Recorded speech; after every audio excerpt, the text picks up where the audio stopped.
Greetings, ladies and gentlemen. It is I, once again, the great and powerful and evil Zaphod Beeblebrox, back again with another evil nerd corner. It's got a nice ring to it if I do say so myself. Anyway, folks, peasants, you know what, you guys are not peasants today. You guys are now my minions, ladies and gentlemen, because you done Zaphod a great service last week by watching his videos so many times.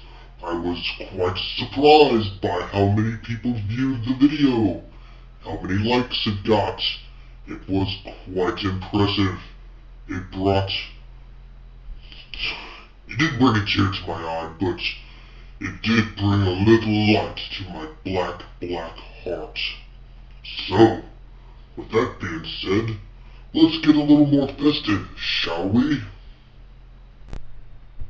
There, that's better. Evil Zaphod's feeling a bit giving today, folks, because you have helped me allow Zaphod to get back. Who said that being an evil ancient deity like myself can't reward their minions? I don't reward peasants, I reward minions, and you minions have done well. So, in return for all of your views and your likes, I'm going to get back to one of you. Yes, I'm going to give you one of my magic cards. So, what I want all of you to do is I want all of you to comment down below, evil. And I want you to give me your most evil Magic the Gathering Commander card. It doesn't matter if you own it. If you do own it, if you've played against it, just give me your example or idea of the most evil commander card that you can think of. Then I, Zaphod, the most evil of evil, shall look at all these comments and decide on one random winner to win this. This magic card right here. Niv-Mizzet Reborn. Now, we are going to once again, since you all like it so much, talk about a really nasty evil deck. This time, one of my own, not Brandon's wife, mine. Come closer. Let us first take a look at this card that I'm going to be giving away to you, and then I will show you the most evil of evils. Let us begin. Alright, ladies and gentlemen, here we are. We're going to take a look at first the card that I will be giving away to that lucky person, whether it's a subscriber, first-time viewer. But if you want to win the card, there is a caveat. First, you must hit the like button. Then, you must hit the subscribe button. Then, do what I said earlier. Leave a comment below and say evil, and then tell me what your opinion of the most evil commander is. It doesn't matter if it's the most powerful card. If you think it's evil, just leave a comment and tell me which one. You could even tell me why if you want. That's fine. I am up for all challenges. And then I will choose one random person in the comments, and they will win this card. Skadoosh. Oh, look at him. He's magnificent. Oh, Niv-Mizzet Reborn. Let's take a look at him here, folks. It's Mr. Dragon Spirit here. Well, in this case, Dragon Avatar. His old Planeswalker card used to be the Dragon Spirit. This is Niv-Mizzet Reborn, which came way after that. This was around, well, it's, just the last few years actually after Omenket. He got revived to battle Nicol Bolas. He's not evil, but he is powerful. There are some pretty substantially powerful decks built around this commander here. I will admit, I have played with him. He does have a little bit of wear, but I always keep my cards sleeved. I'm not that much of a monster. I don't know if you can see it. Just a little bit of rubbing right there on the card. I will admit. But Niv-Mizzet Reborn. It is not a foil, but it is a nice card. It's mythic rare. Cost one of each color to cast. Legendary creature, dragon avatar, with flying. He is a 6/6. I know it's pretty hard to see with Brendan's puny camera, but I will read it. It says, when Niv-Mizzet Reborn enters the battlefield, reveal the top 10 cards of your library. For each colored pair, choose a card that's exactly those colors from among them. Put those chosen cards into your hand and the rest on the bottom of your library in any order. Or random order, rather. So, basically, when he enters the battlefield, you get to reveal 10 cards from your library. And if there's, like, 2 blue, 2 red, 2 black, 2 green, 2 whites, you get to choose a card that's exactly those colors, and then put those cards into your hand. Oh, card advantage. It's delicious. And you could, with all this color combination, you could put some really nasty, evil, powerful cards in there. So folks, if that's more incentive to like and subscribe, and to leave those comments, let this be it. And with that, let's get on to the evil that is today's video. Alright folks, I have summoned her. One of the most nasty commanders in all of Magic the Gathering. Yes, there are more powerful ones out there, but any Magic the Gathering player will tell you that this lady right here causes a lot of people to scoop. She is a kill-on-sight creature. She is straight evil, even though in the lore she's not really evil. But if you play her as your commander, you are well on your way to becoming the evil that I'm teaching you to be. It's delicious. Anyway, here we have Jhoira of the Gitu. She cost 1 colorless, 1 blue, and 1 red mana. For a 2/2 body, you get a legendary human wizard card that reads, pay 2. Exile a non-land card from your hand. Put 4 time counters on the exiled card. If it doesn't have suspend, it gains suspend. What is suspend, you say? At the beginning of your upkeep, remove a time counter for that card. When the last one is removed, you can cast it without paying its mana cost. If it's a creature, it gains haste. Oh, that's delicious. So, that's what makes her so powerful. She can get all the big, nasty creatures and spells out there, and they can play within 4 turns or less. Oh, it's so magnificently evil. What kind of creatures do you say? Well, some of the bigger, more higher casted cost ones, just to name a few, right here. Oh, the big daddy of them all already. Ulamog of the Infinite Gaia. Oh my goodness, he's so evil. He costs 11 mana too, so Jhoira will get him out way sooner. Oh, 10/10 body on this legendary Eldrazi creature. Oh, when he enters the battlefield, you get to destroy a target permanent. Also, he's indestructible.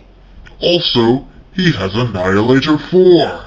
So when he attacks somebody, they have to sacrifice 4 permanents. So control. Also, if somebody does manage to get him off the board by negative 10-10ing him, if he's put into a graveyard from anywhere, you get to shuffle it back into your library. He never goes away. It's delicious. Oh, he's so evil. Another one here. Zaphod the Primal Tide. Not as much as Ulamog, but he's still big. He cost 7, 5 and 2 blue for a big 7/7 body. Big legendary elder dinosaur. He can't be countered. This gives you no maximum hand size. Oh, 'cause you're gonna need that for all the draw spells that you will be having here. We will show those here in just a second. But whenever an opponent casts a non-creature spell, you get to draw a card. So, not only do you get to draw cards with all your other draw spells, he allows it to do it for each time somebody else draws a card or plays a spell. And then if you discard 3 cards, exile him, and return it to the battlefield tapped under its owner's control. So he gets to come back into play if somebody decides they're gonna try to do anything sneaky and get rid of Zaphod. Oh yes, another evil, nasty creature. Blightsteel Colossus. Ooh, and he cost even more than Ulamog. He cost... Oh, can't very see that very well, can you? He cost 12 colorless mana. He's an artifact creature, Golem. He's got a big 11/11 body, but he has Trample and Infect. Oh, it's so delicious. Also, indestructible. So, if a person takes 11 Infect, they lose the game. And then also, if he would be put into a graveyard from anywhere, you could shuffle him back into your library. Oh, it's so evil. And then of course we have another dinosaur here with Itali, Primal Storm. He don't cost as much, he's only 6, 4 and 2 red. But he's a legendary elder dinosaur with a 6/6 body. But his caveat is, when he attacks, you get to exile the top card of each player's library. Then you can cast any number of those spells from among them without paying the mana cost. So he allows you to steal cards and play them for free. If that's not evil, I don't know what is. All part of being evil is being greedy. Oh, it's so delicious. And then we have Niv-Mizzet, the Fire Mind.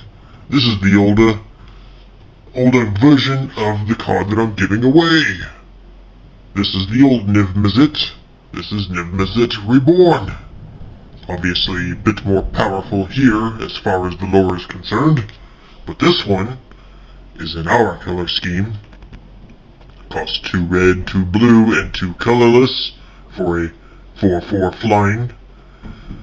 He says, whenever you draw a card, Niv-Mizzet the Firemind deals 1 damage to target creature or player. So you ping them every time, because when you tap him, you get to draw a card. Oh, it's so amazing. Speaking of draw cards, we have all of them almost.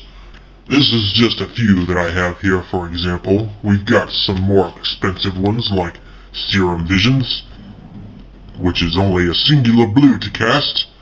It's a sorcery. Draw a card, and then scry 2. It's amazing. Then of course, you could just throw some jank in here. Opt is a good one, even though it's just a common card. You get to pay 1 blue. It's an instant speed as well. You could scry a card, and then you get to draw a card. So you can either draw the top card, or draw the card after that if you do not like your top card. And then we have another one here, Catalog. Cost 3. Draw 2 cards and then discard a card. So, getting the rubbish out of your hand, rather. Alright, some more of the important creatures that allows you to do cool things. Sphinx of the Second Sun.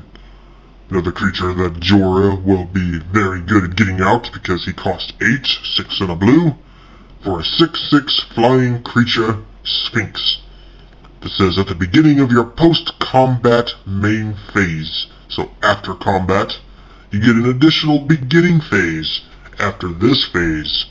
So, the reason he is important is because with Jhoira, at each of your turns, you get to take a suspend counter off when it's your upkeep. He gives you a second upkeep at the beginning of each post-combat main phase. So once you get him out, all those suspend counters will be coming off all that much faster. Another cool little creature that helps is Jhoira's Time Bug. He costs 2. He's an artifact creature. He's a 1/2, and you can tap him. And it says, choose target permanent you control or suspended card you own. If that permanent or card has a time counter on it, you may remove it, or put another on it. But why would we want to do that? We've got all these big spells we want to cast, for free. And then, we got 2 of the most evil creatures that you could possibly think of. The legendary Praetors themselves. Of course, just the red and blue ones, because that's all we can use. We've got Brask the Hidden, for 3 and 2 red. So not that expensive, but he's a 4/4, and gives creatures that you control haste. And then your creatures, or the creatures that your opponents control, enter the battlefield tapped. Ha ha! Let them try attacking you now, fools. And then we have his brother, Jin-Gitaxias, the cool augur. Well, that just sounds evil. That's amazing. He's very expensive as he is very powerful. He costs 10, 8 and 2 blue. Jhoira will have a good time getting him out early. He's a 5/4 legendary Praetor that has flash, so you can cast him at any time. At the beginning of your end step, draw 7 cards. Each opponent's maximum hand size is reduced by 7. Ha! So evil! They won't have any answers for you now. Oh my gosh, he's so evil. And then of course, with the inclusion of our hand, we also have Reliquary Tower. A land, I mean. You have no maximum hand size.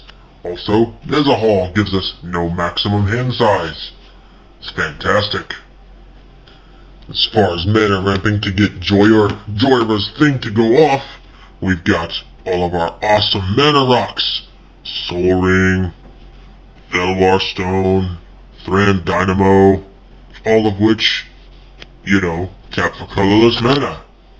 So, we get all these out early. You can pay 2 all you want. Now that's what I call getting your mana rocks off. Ha ha! Oh, that was so evil. Anyway, next we're going to get in some of the win conditions. Besides, obviously, all those stupidly large creatures. Oh, first and foremost, our enchantments. First we have Dictate of Krufix. It's 2 blue and 1 for an enchantment. At the beginning of each player's draw step, that player draws an additional card. Well, guess what? You already have Jin-Gitaxias out there. Those people ain't keeping their cards, but guess who is? You are. Evil. Next is Dictate of the Twin Gods. For 3 and 2 red, if a source would deal damage to a permanent or player, it deals double that damage to that permanent or player instead. But we're not worried about taking damage, are we? Oh no, we are not. No, we are not. Because if somebody tries to play spells, we've got our protection, like our cancels here. And this is just one of them. We run several. This is just an example. Force of Negation. 1 and 2 blue. For an instant speed. If it's not your turn, you may exile a blue card from your hand rather than pay this spell's mana cost. Ooh, that's spicy and evil. Counter target non-creature spell. If that spell is countered this way, exile it instead. Ho ho, so it gets rid of it forever. None of those graveyard recursion decks getting their spells back. No, no. And then of course we've got the granddaddy of them all, Omniscience. You guys have seen this before. It costs a lot. 7 and 3 blue for a 10 converted mana cost spell. So, Jhoira will come in handy in getting this out quickly. Especially if it's in your opening hand, you could play this by turn 4. And then you will be able to cast all of your spells for free. This usually ends up with all of your opponents just scooping right off the bat. Because we're evil. If you guys don't remember what it does, this allows you to play spells from your hand without paying the mana cost. I'm pretty sure I said that, but just in case. So, win conditions. For those, yes, with more protection, here's another counter, disallow. This one costs 3. Counter target spell or activated ability or triggered ability. Oh, that's powerful. It's another fairly expensive one. It is a rare. Of course, we've got a multicolored one here. Counter flux. And it can't be countered by other counters either. And it just simply says, counter target spell you do not control. But then there's a caveat to that. You can pay the overload cost, which is 1, 2 blue, and a red. And then it says if you do this, you get to replace the instance of target with each. Oh, it's so delightfully evil. It makes me all tickly down in my cockles. Oh, if I had cockles. I don't even have a heart. Next we've got Comet Storm for some protection. 2 X, so any amount of mana, and 2 red. And it also has a multi-ticker, which means you may pay an additional 1 mana for any number of times as you cast the spell. Choose target creature or player, then choose another target creature or player each time Comet Storm was kicked. Comet Storm deals X damage to each of them. Oh, that's delicious. So this is one you don't want to use Jhoira on, really, because you want to be able to use a lot of mana on it. This could be a game ender here if your opponents are at low health, or you have a buttload of mana and Dictate of the Twin Gods out. Oh man, and all the creatures. Oof, protection for days. Of course, the classic lightning bolt, 1 red to deal 3 damage to target creature or player. It's delightful. And then of course, another pretty expensive counter. It's 1 blue. Counter target activated or triggered ability. Oh, it's amazing. It's an old card. Alright, back to our creatures and our win cons. So, Thassa, I actually have a deck with Thassa as my commander. In Conjurer's Closet, they do the same thing, except this is an artifact, and she's an enchantment creature, who's also a god. And basically, at the beginning of your end step, you get to exile up to 1 other target creature you control. Then return that card to the battlefield under your control. So you play these 2 cards, and you get to do really cool things. I'll give you an example. But first, before you do other things, you want to play Thassa's brother, Porphyros, God of the Forge. Legendary enchantment creature who's a god. Both of them are indestructible. Both of them are 6/5. Both of them only cost 4. She's blue, he's red. I mean, fire, water. Haha, makes sense, right? Whenever another creature enters the battlefield under your control, Porphyros deals 2 damage to each opponent. Oh, it's delightful. Oh, so you cast him first. And then you cast your other creatures.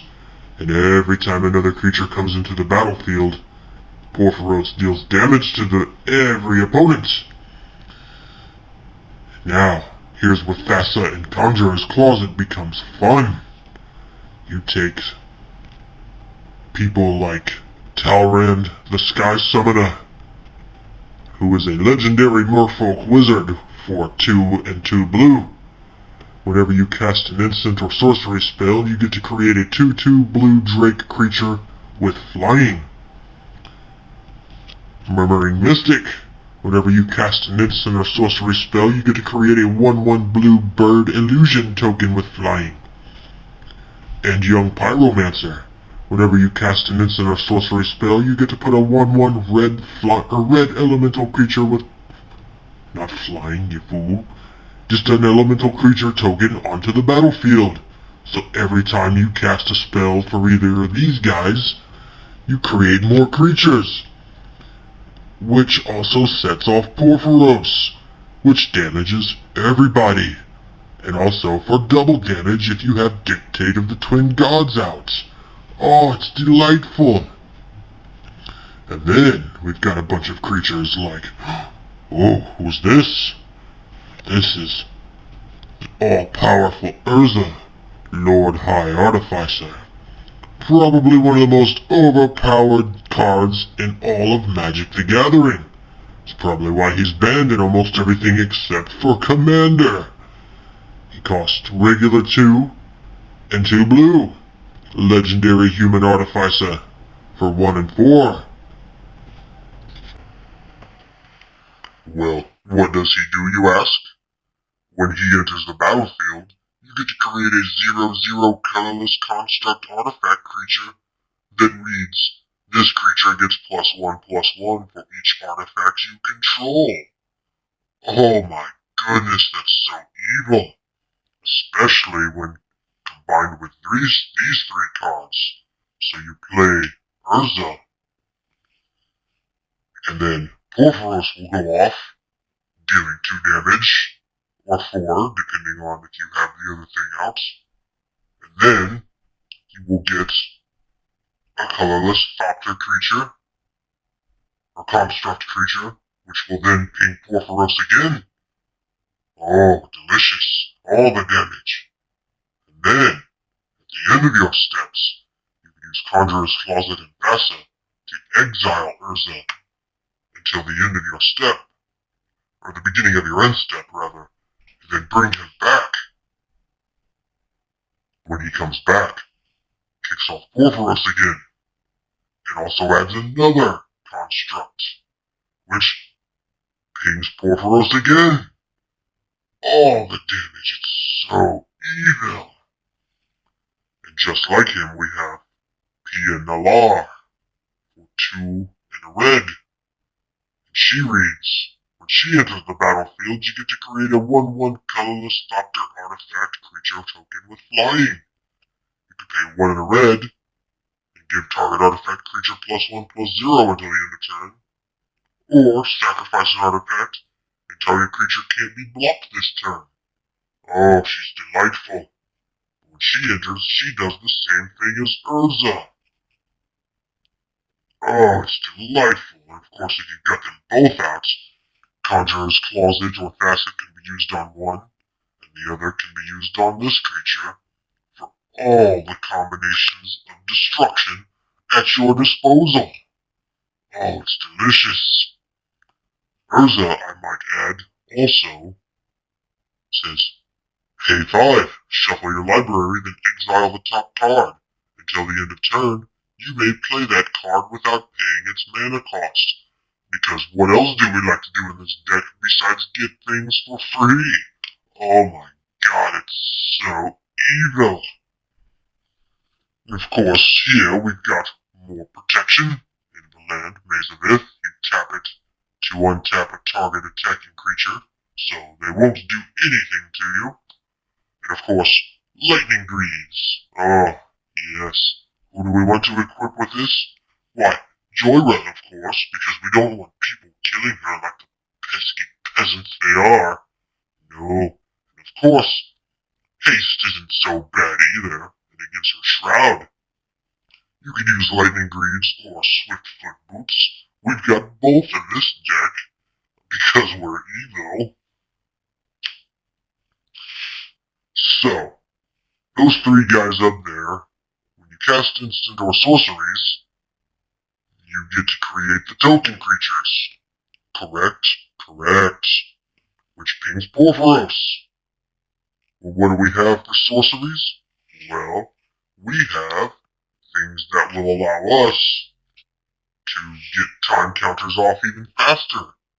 Like Beacon of Tomorrows, which allows us to take an extra turn. But the caveat is, you can shuffle it into your library so it never really goes away. Echo of Eons. It's a really high casting cost, but with Jhoira, it's gonna be free. It kind of rhymes with that one song of those boy bands back in the day, doesn't it? Oh, that's evil. Each player shuffles their hand and graveyard into their library, then draws 7 cards. And it has flashback, which allows you to do it again. So this usually makes people spook because this essentially resets the game. With the exception of people's life, that is. Quite evil. And then plea for power. Will of the Council at sorcery speed. Starting with you, each player votes for time or knowledge. If time gets more votes, you get to take an extra turn. If knowledge gets more votes, or is tied, you get to draw 3 cards. Oh, so either way, it's good for you, bad for your opponents. And it only costs 3 and 1 blue. It's delicious. And as for removing time counters, we have Paradox Haze, which costs 2 and 1 blue. It's an enchantment that you will use to enchant yourself. It says enchant player. At the beginning of enchanted player's upkeep, or first upkeep each turn, that player gets an additional upkeep. So, you play big scary creature, face down, exiled with time counters. You get to take 2 time counters off now, because of this little doozy right here. Deliciously evil. So, the instant and sorcery thing will allow those guys right there to ping off the creatures for Porphyros to give them damage to your opponents, which is delightfully evil. I love it. Here is a game-winning combination right here as well. This instance reverberates for 2 red mana. Copy target instant or sorcery spell. You may choose new targets for the copy. So, what's the next one? 2 and 2 red for another instant that reads, when you cast an instant spell, cast a sorcery spell, or activate a loyalty ability this turn, copy that spell or ability twice. You may choose new targets for the copies. What are we gonna copy? We're gonna copy the copy to keep copying ourselves forever. Infinite loop of copying the copy. Instant speed, which will allow these 3 guys here to go off and give all the creature tokens, allowing Porphyros to destroy everybody. So, with that being said, folks, that is why Jhoira of the G2 is one of the nastiest, most evil commanders you could play. Because she essentially lets you play the biggest, nastiest creatures and spells for next to nothing. Well, folks, did you like that video? I hope you did. Because if you didn't, then you won't have a chance to win this doozy right here. That's right, folks, do not forget to like and subscribe. Yes, your dark deity here is in a giving mood. It's Christmas. You've all made me very happy. I am pleased with the likes and the views that the last video got. So, remember, in the comments section after you like and subscribe, say evil and then give me a description of the most evil commander that you could possibly think of. And then, if you want to, tell me why. That's fine too. I would be more than happy to read your comments. Anyway, folks, I hope you all have a very, very evil, happy Christmas. And I will see you guys next time on Nerd Corner.